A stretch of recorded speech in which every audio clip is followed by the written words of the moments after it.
nous allons commencer par Tine va vous présenter la généalogie pendant que nous cherchons les tableaux.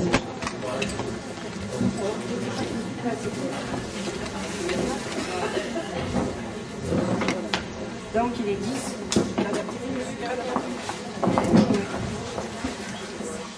Bonjour. Est-ce que vous m'entendez là? Oui. Alors, je vais vous parler aujourd'hui de l'intérêt de l'approche de la généalogie lorsque l'on se penche sur le thème d'une personne. Jadis, je commençais en rencontrant Catherine Gestas, je me suis penchée beaucoup plus sur toute la généalogie et je me suis rendu compte que quelquefois nous avions des clés comportementales d'un sujet qui sont en droite ligne avec leur histoire généalogique. Alors, bien évidemment, chaque consultation n'est pas forcément à étudier sur ce plan, mais il y a des thèmes, quand je les vois, je dis celui-là, je ne peux pas l'analyser sans étudier l'histoire de la famille. Donc, je vous indiquerai quels sont ces thèmes-là, justement, où on doit se dire, tiens, voyons voir un peu plus loin. Donc déjà, quand on se penche sur la famille, il ne faut pas penser que la famille, c'est simplement des êtres qui ont le même sang, hein, le même code ADN, mais que la famille, c'est une institution, que cette institution regroupe des gens qui partagent un même type d'attitude, un même type de schémas comportementaux, on pourrait dire un même type de langage familial. Il y a quelquefois des termes qui sont employés de père en fils et qui sont complètement inhérents à la famille. Et puis on parle aussi de roman familial. Alors, ceux qui s'intéressent à la généalogie sont souvent marqués par la planète Saturne, un petit peu comme les historiens qui s'intéressent au passé justement, ou qui s'intéressent à l'histoire. Le signe du cancer, et on pourrait dire l'axe 4-10, l'axe cancer-capricorne, c'est l'axe milieu du ciel, fond du ciel, par analogie, et c'est l'axe de la famille. Alors, la généalogie est très à la mode en ce moment, mais il y a des gens, quand je me suis penchée sur la généalogie justement de George Sand, j'ai trouvé que c'était quelqu'un de terriblement précurseur, parce qu'elle-même s'était penchée, avait étudié son histoire généalogique, qui est remontée très loin, à la 5e génération. Et c'est vrai que quand on a une famille de nobles, c'est plus facile. Et voici ce qu'elle dit dans son autobiographie, qui s'appelle L'histoire de ma vie. Elle nous fait part justement de l'importance de la généalogie. Elle dit « On n'est pas seulement l'enfant de son père, on est aussi un peu, je crois, celui de sa mère.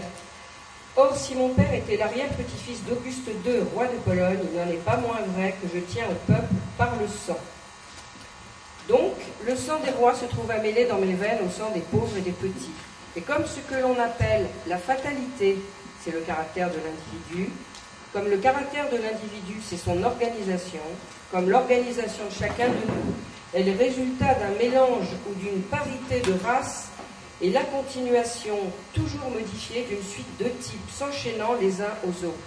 J'en ai toujours conclu que l'autorité naturelle, celle du corps et de l'âme, établissait une solidarité assez importante entre chacun de nous et chacun de ses ancêtres.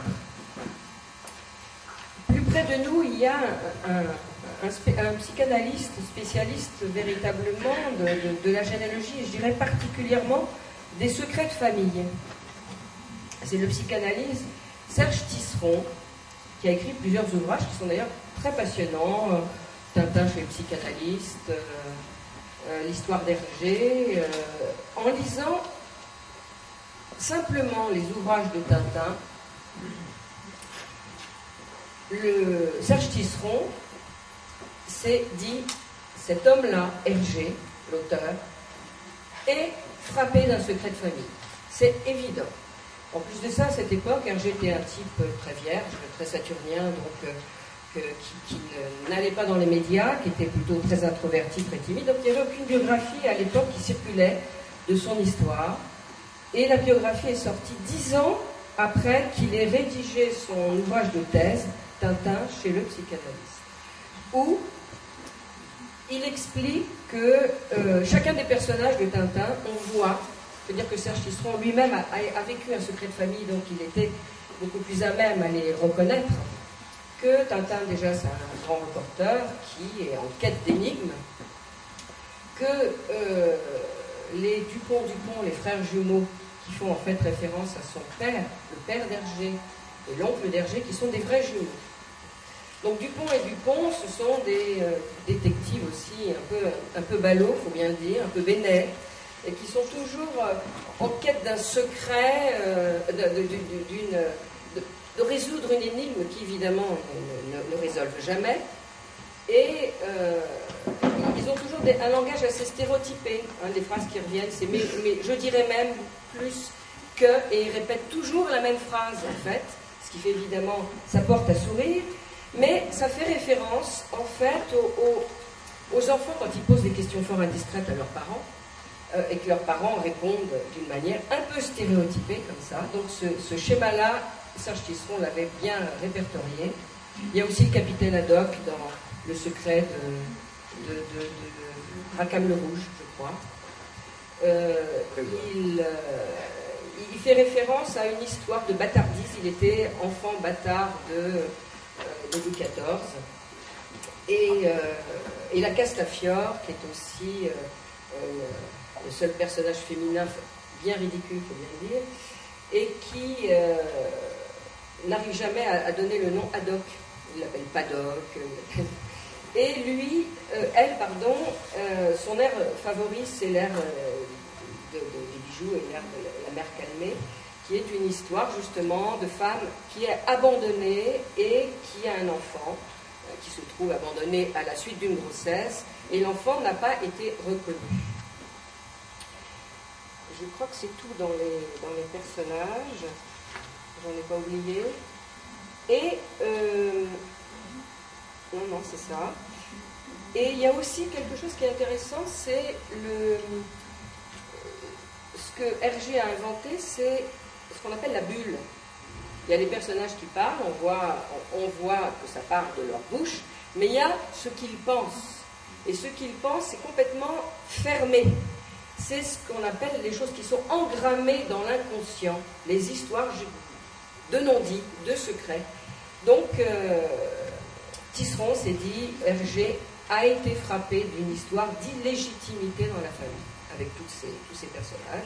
10 ans après, on apprend qu'effectivement, son père et son oncle étaient des enfants bâtards, mais personne ne l'avait dit. Donc, et pourtant, Hergé en était imprégné, et ça transpirait au travers de chacun des personnages. Donc, quand on étudie un thème, sous le regard de la généalogie, bien évidemment, l'axe Caldi, c'est intéressant à regarder, puisque c'est celui de la famille. La mère, le père, la mère, selon les obédiences astrologiques, c'est l'un ou l'autre, mais peu importe, c'est l'axe Cancer-Capricorne qui fait référence à la famille. Donc quand il y a beaucoup de planètes angulaires sur cet axe-là, il faut se dire, tiens, l'histoire familiale est prégnante. Surtout quand s'y trouve un soleil, une lune, un maître d'ascendant qui sont toujours les aspects les plus forts. Et puis, toutes les maisons de l'inconscient. En commençant par la maison 4, dont j'en ai déjà parlé, qui est la maison famille, la maison matricielle. La maison 8, qui est en analogie avec Pluton-Scorpion, et qui c'est celle qu'on appelle celle des fantômes, c'est-à-dire des morts qui n'ont pas, enfin, des deuils dans la famille qui n'ont pas été solutionnés, qui n'ont pas été dits, parce qu'il y a eu la honte, les suicides. À l'époque, on était ruinés, on suicidait. C'était tabou, c'est une maison de tabou, la maison 8. Toutes les histoires aussi, un peu d'inceste, de sexualité, les histoires financières, les histoires de dettes. Maintenant, il y a plein de gens qui ça ne les dérange pas du tout. Les escroqueries ne dérangent plus actuellement, mais jadis, c'était quelque chose de grave.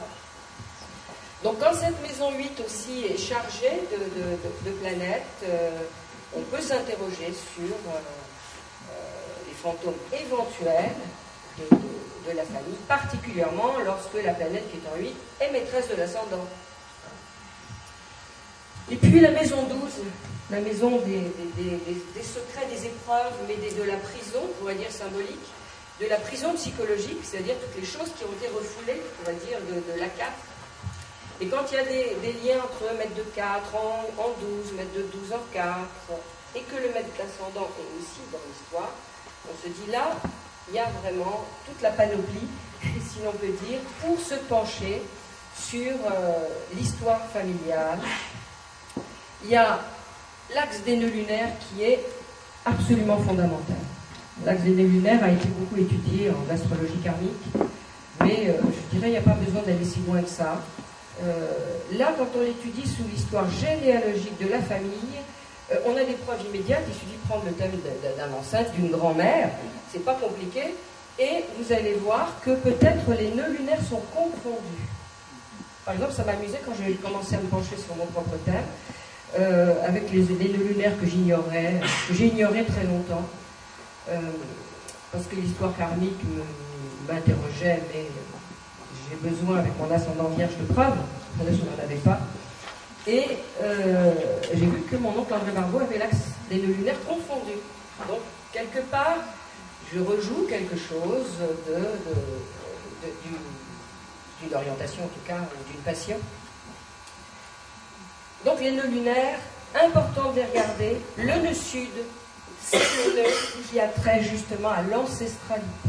Donc, la planète qui est en conjonction avec le nœud sud est tout à fait intéressante à considérer. Parce que vous avez Saturne au nœud sud, vous allez dire, tiens, la famille, l'histoire familiale, elle est un peu plombée de Saturne. Hein. Est-ce que ce sont des agriculteurs? Est-ce que la terre, la mine, enfin bon, il y a tout le symbolisme de Saturne, mais il y a aussi la structure de surmoi, de défense. On peut dire, on rigole peut-être pas beaucoup dans cette famille. Alors que si vous avez un soleil au nœud sud, c'est un petit peu plus spectaculaire,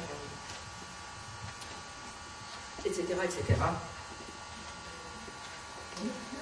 Et là, j'ai une idée de prendre l'histoire d'André Malraux, justement.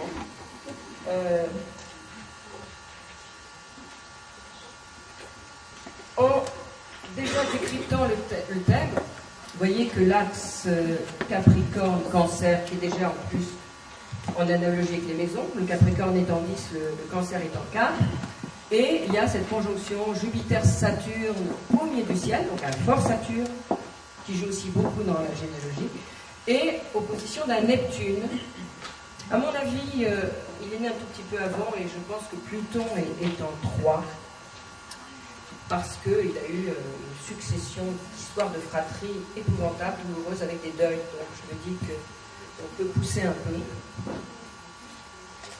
Et que, donc, ce Neptune, Pluton, mais ce Neptune angulaire au fond du ciel, j'ai oublié de dire aussi que dans les non-dits familiaux, Pluton et Neptune viennent en tête. Hein, les planètes de la non-communicabilité. Les planètes du secret. Motus et bouche cousue, Pluton, Neptune. Et Saturne, éventuellement, en rajoute. Donc un Neptune fond du ciel pourrait interroger dans la maison 3 sur des choses non verbalisées, des secrets.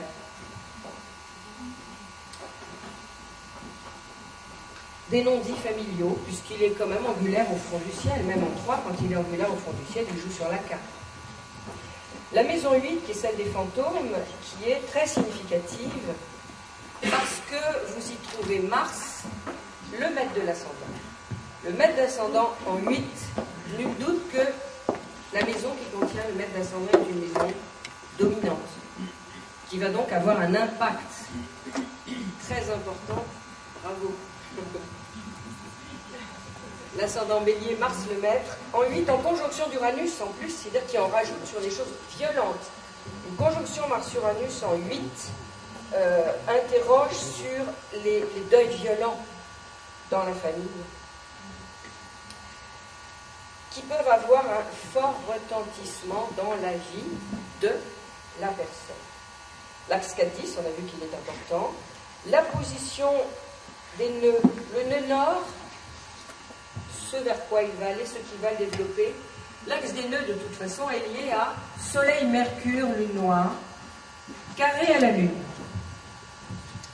Donc, quand Soleil et Lune sont liés à l'axe des nœuds lunaires, ça en rajoute sur l'histoire parentale. Un carré Soleil-Lune lié au nœud, c'est une possibilité que dans cette famille, il y ait des problématiques de couple, par exemple, qui se retransmettent.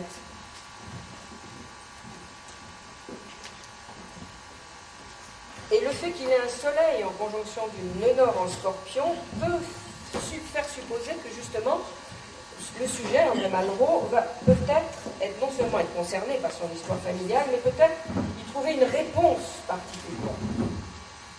Le nœud nord a une connotation active. Qu'est-ce que nous savons de ses ancêtres? Ce que l'on sait de ses ancêtres, c'est que les hommes de la famille ont été durement frappés dans la fleur de l'âge par des morts brutales, violentes, en commençant par l'arrière-grand-père, Jean-Louis. Ouais. On verra les thèmes après, ce sera plus simple. Hein. Là, c'est pour faire joli. Jean-Louis, il est mort en mer à 33 ans. Le père Fernand s'est suicidé. Il a un petit frère après sa naissance, André Malraux, qui meurt à l'âge de 3 mois. Son père s'est remarié, parce que les parents se sont séparés. Il a des demi-frères. Les demi-frères vont être résistants et ils sont déportés, donc il perd ses 2 demi-frères. Et puis ensuite, il va perdre ses 2 fils à l'âge de 18 ans et 20 ans. Ses fils avaient 18 ans et 20 ans dans le même accident de voiture. Donc vous voyez un peu la violence qui fut la sienne. Et on peut donc comprendre que André Malraux se soit penché quasi obsessionnellement sur la notion d'immortalité. L'art, pour lui, il l'a d'ailleurs dit, était une réponse à la mort. L'art est un anti-destin. Vous connaissez la phrase, sans doute. Donc, cette conjonction de Pluton, Neptune dans la maison 3 est bien symptomatique des deuils, pour revenir en arrière éventuellement. Ouais. Pluton, Neptune en 3. Et puis le Mercure, qui est quand même le maire de la 3, et les conjoints en eux quand même, hein, qui indique que l'histoire familiale est aussi marquée par des histoires de fratrie.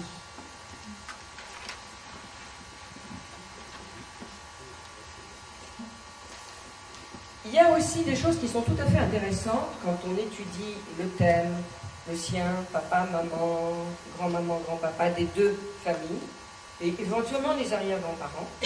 Là, ça vous fait quand même une bonne panoplie de thèmes.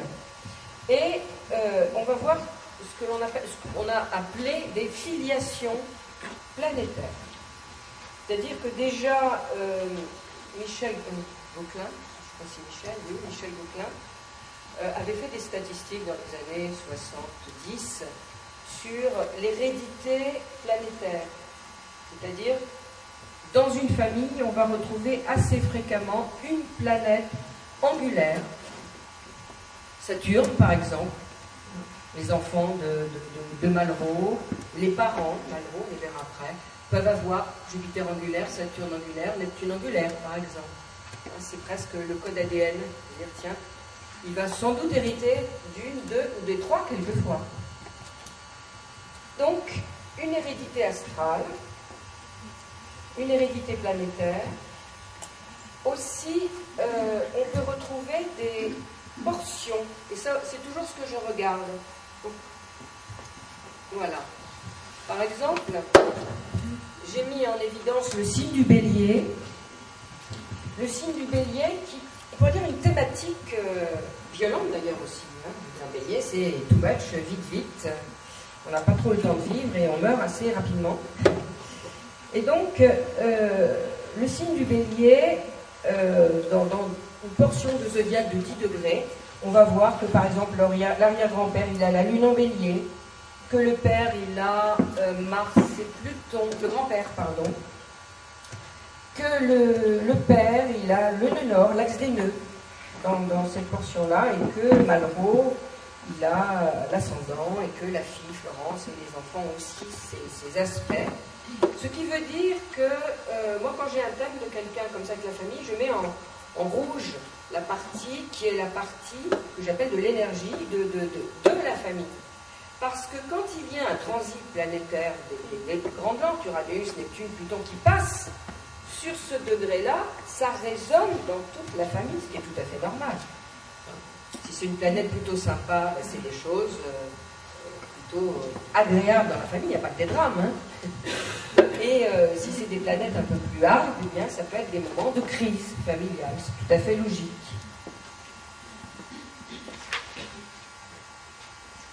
Et puis ce qui me paraît aussi très important à mettre en évidence, c'est les luminaires. Les luminaires, on va voir que le soleil, par exemple, qui va donner l'imago paternel, elle a des aspects assez communs dans les thèmes. Par exemple, le soleil peut être en aspect, là on va trouver assez fréquemment des soleils mercure. Oui. Les nœuds sont liés, voilà. Les nœuds sont liés au soleil. Donc ça veut dire que l'histoire familiale, dans la famille, c'est l'histoire des pères qui va être très importante. On va donc beaucoup plus se pencher sur les lignées paternelles quand le soleil est lié à l'axe des nœuds dans la famille. De même pour la lune, ce sera plutôt les histoires de mère. Et on va trouver des aspects assez similaires, c'est-à-dire un soleil Uranus chez un... Vous prenez simplement une fratrie, plusieurs enfants, qui ont donc logiquement le même père. Ils vont avoir un soleil conjoint Uranus pour l'un, trigone Uranus pour l'autre, en Verseau pour le troisième. S'il y a un aspect de Mars avec le soleil, les trois enfants risquent d'avoir un même type de soleil, puisque finalement ils ont